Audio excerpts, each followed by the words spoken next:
अध्याय 9 पत्नी, संतान और माता पिता के भरण पोषण के लिए आदेश। दंड प्रक्रिया संहिता के अध्याय में पत्नी, संतान और माता पिता के भरण पोषण के लिए कुछ प्रावधान किए गए हैं। धारा 125 पत्नी, संतान, माता पिता के भरण पोषण के लिए आदेश। यदि पर्याप्त साधनों वाला कोई व्यक्ति अपनी पत्नी का जो अपना भरण पोषण करने में असमर्थ हैं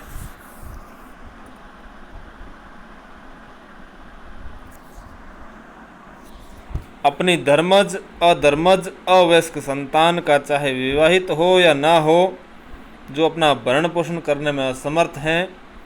या अपनी अधर्मज,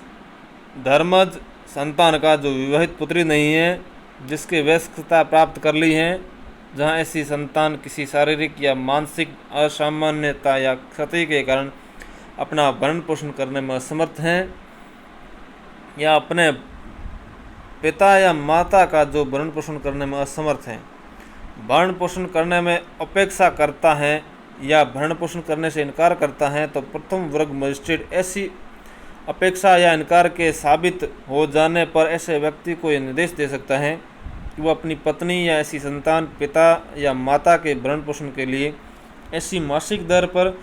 जिसे मजिस्ट्रेट ठीक समझे, मासिक भत्ता दे, और उस भत्ते का संदाय ऐसे व्यक्ति को करे जिसका संदाय करने का मजिस्ट्रेट समय समय पर निर्देश दे। परंतु मजिस्ट्रेट खंड ख में निर्दिष्ट अवयस्क पुत्री के पिता को निर्देश दे सकता है कि वह उस समय तक ऐसा भत्ता दे जब तक वह वयस्क नहीं हो जाती है। यदि मजिस्ट्रेट का समाधान हो जाता है कि ऐसी अवयस्क पुत्री के, यदि वह विवाहित हो, पति के पास पर्याप्त साधन नहीं है,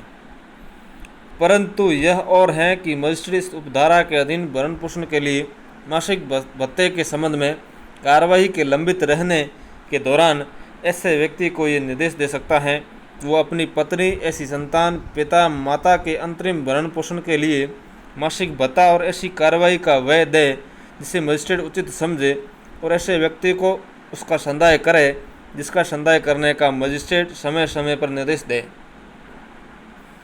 परंतु यह भी कि दूसरे परंतु के अधीन अंतरिम भरण पोषण के लिए मासिक भत्ते और कार्रवाइयों के व्यय का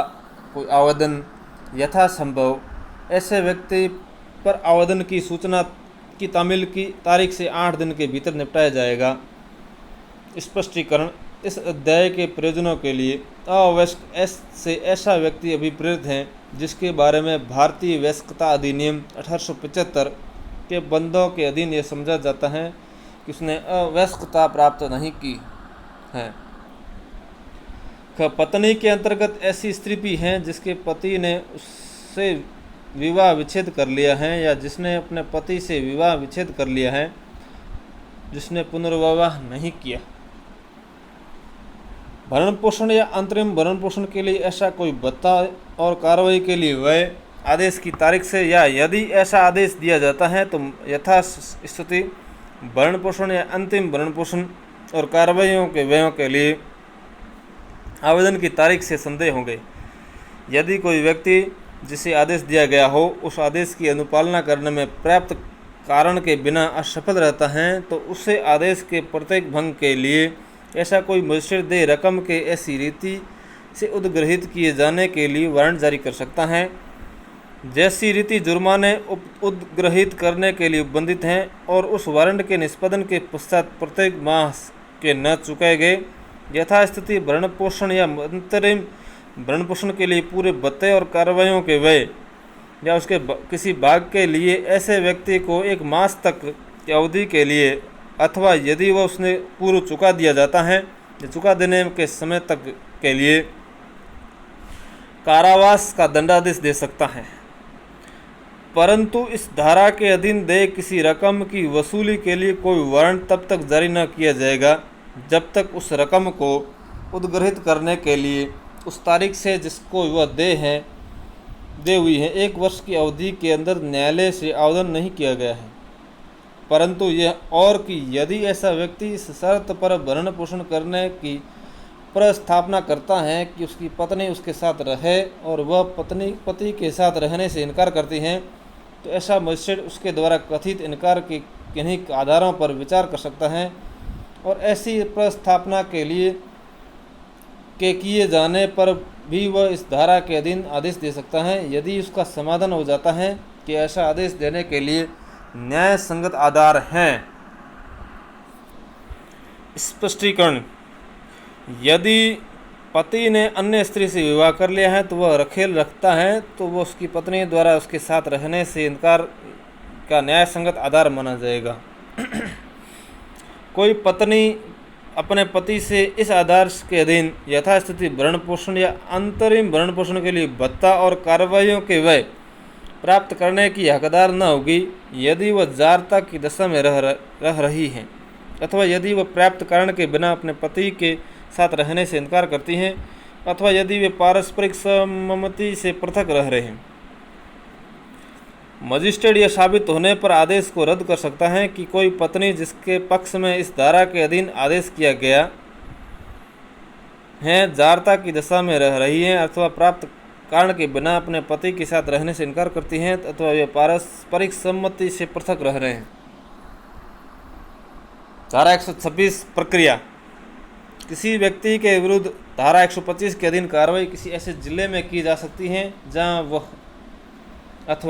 वह उसकी पत्नी निवास करती है, अथवा जहां उसने अंतिम बार यथास्थिति अपनी पत्नी के साथ अधर्मज संतान की माता के साथ निवास किया है। ऐसी कार्रवाइयों में जब साक्ष्य ऐसे व्यक्ति की उपस्थिति में जिसके विरुद्ध भरण पोषण के लिए संदाय का आदेश देने की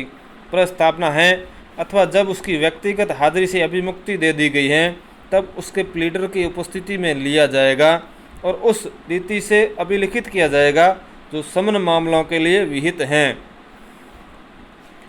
परंतु यदि मजिस्ट्रेट का समाधान हो जाए कि ऐसा व्यक्ति जिसके विरुद्ध भरण पोषण के लिए संदाय का आदेश देने की प्रस्तावना है तामिल से जानबूझकर बच रहा है, अथवा न्यायालय में हाजिर होने में जानबूझकर अपेक्षा कर रहा है, तो मजिस्ट्रेट मामले की एक पक्षीय रूप से सुनने व अवधारण करने के लिए अग्रसर हो सकता है। ऐसे दिया गया कोई आदेश उसकी तारीख से 3 मास के अंदर किए गए आवेदन पर दर्शित अच्छे कारण से ऐसे निबंधनों के अधीन जिसके अंतर्गत विरोधी पक्षकार को खर्चे के संदाय के बारे में ऐसे निबंधन भी हैं जो मजिस्ट्रेट की न्यायोचित और उचित समझे अपास्त किया जा सकता है। धारा 125 के अधीन आवेदनों पर कार्रवाई करने में न्यायालय की शक्ति होगी, वो खर्चों के बारे में ऐसा आदेश दे जो न्याय संगत है। धारा 127 भत्ते में परिवर्तन: धारा 125 के अधीन भरण पोषण या अंतरिम भरण पोषण के लिए मासिक भत्ता पाने वाले या यथास्थिति अपनी पत्नी, संतान, पिता, माता को भरण पोषण या अंतरिम भरण पोषण के लिए मासिक भत्ता देने के लिए उसी धारा के अधीन आदिष्ट किसी व्यक्ति की परिस्थितियों में तब्दीली साबित हो जाने पर मजिस्ट्रेट यथास्थिति भरण पोषण या अंतरिम भरण पोषण के लिए भत्ते में ऐसा प्रयत्न कर सकता है जो वो ठीक समझे। जहां मजिस्ट्रेट को यह प्रतीत होता है कि धारा 125 के अधीन दिया गया कोई आदेश किसी सक्षम सिविल न्यायालय के किसी विनिश्चय के परिणाम स्वरूप रद्द या परिवर्तन किया जाना चाहिए, वहां वह यथास्थिति उस आदेश के तदनुसार रद्द कर देगा या परिवर्तन कर देगा। जहां धारा 125 के अधीन कोई आदेश ऐसी स्त्री के पक्ष में दिया गया है जिसके पति ने उसके विवाह विच्छेद कर लिया है या जिसने अपने पति से विवाह विच्छेद प्राप्त कर लिया है, वहाँ यदि मजिस्ट्रेट का समाधान हो जाता है कि उस स्त्री ने ऐसे विवाह विच्छेद की तारीख से के पश्चात पुनः विवाह कर लिया है, तो वह ऐसे आदेश को उसके पुनर्विवाह की तारीख से रद्द कर देगा। उस स्त्री के पति ने उससे विवाह विच्छेद कर लिया है और उस स्त्री ने उक्त आदेश के पूर्व या पश्चात वह पूरी धनराशि प्राप्त कर ली है जो पक्षकारों के लागू की किसी रूढ़िजन्य या स्वयं विधि के अधीन ऐसे विवाह विच्छेद कर देती थी, तो वह ऐसे आदेश को उस दशा में जिसमें ऐसी धनराशि ऐसे आदेश से पूर्व दे दी गई थी उस आदेश के दिए जाने की तारीख से रद्द कर देगा।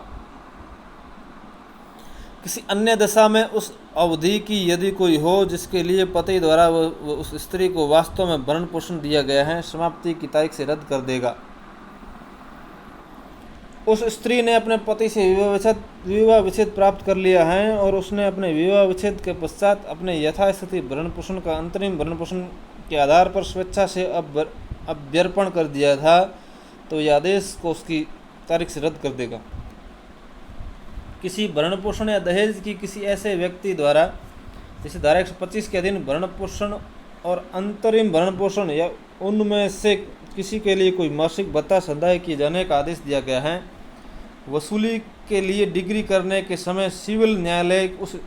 राशि की भी गणना करेगा जो ऐसे आदेश के अनुसरण में यथास्थिति भरण पोषण या अंतरिम भरण पोषण या उनमें से किसी के लिए मासिक भत्ते के रूप में